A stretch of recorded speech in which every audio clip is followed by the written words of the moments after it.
Welcome back to cook with Priya சேனலை subscribe பண்ணிட்டு பாருங்கள். இன்றைக்கி நான் பூண்டு சட்னி எப்படி பர்ஃபெக்டாக பண்ணுறது அப்படின்றத உங்களோட நான் ஷேர் பண்ண போகிறேன்.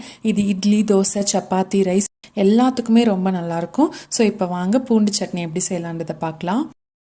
பூண்டு சட்னிக்கு முதல்ல 3 டேபிள் ஸ்பூன் அளவுக்கு நல்லெண்ணெய் சேர்த்துக்கோங்க. அடுத்து 1 துண்டு அளவுக்கு இஞ்சி சேர்த்துக்கோங்க. இதுக்கு வந்து நல்லெண்ணெய் சேர்த்திங்கன்னா ரொம்ப நல்லாயிருக்கும்.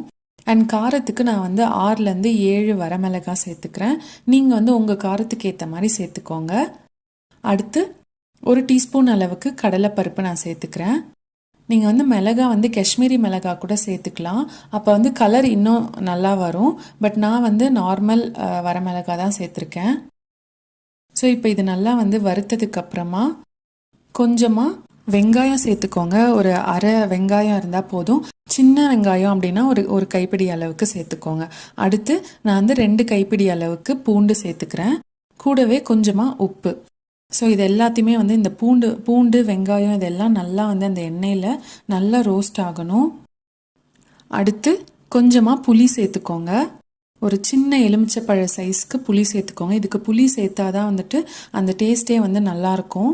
ஸோ இப்போ இந்த வெங்காயம், பூண்டு இது எல்லாமே நல்லா வந்துட்டு எண்ணெயில் நல்லாவே வந்து வறுத்தாச்சு.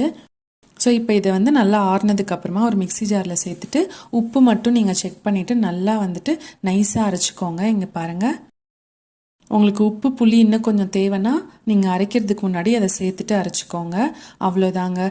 இப்போ வந்துட்டு அதே கடாயில் நான் கொஞ்சமாக எண்ணெய் விட்டுட்டு கடுகு, ஜீரகம், உளுந்து, கருவேப்பிலை சேர்த்துட்டு நம்ம அரைச்சி வச்ச பூண்டு சட்னியும் இதில் சேர்த்துட்டு நல்லா நம்ம வதக்கணும். ஒரு 10 to 15 மினிட்ஸ் வந்து நல்லா வதக்கிக்கோங்க. வதக்குனதுக்கப்புறமா இந்த மாதிரி திக் கன்சிஸ்டன்சி வரும். நீங்கள் அரைக்கும் போது கூட தண்ணிலாம் வந்து ரொம்ப சேர்த்துறாதீங்க. தண்ணி சேர்க்காமல் அரைச்சிக்கோங்க. அவ்வளோதாங்க. நல்லா வதக்குனதுக்கப்புறமா ஒரு சூப்பர் டேஸ்டியான பூண்டு சட்னி ரெடி ஆகிடுச்சு. கண்டிப்பாக இதை ட்ரை பண்ணி பாருங்கள்.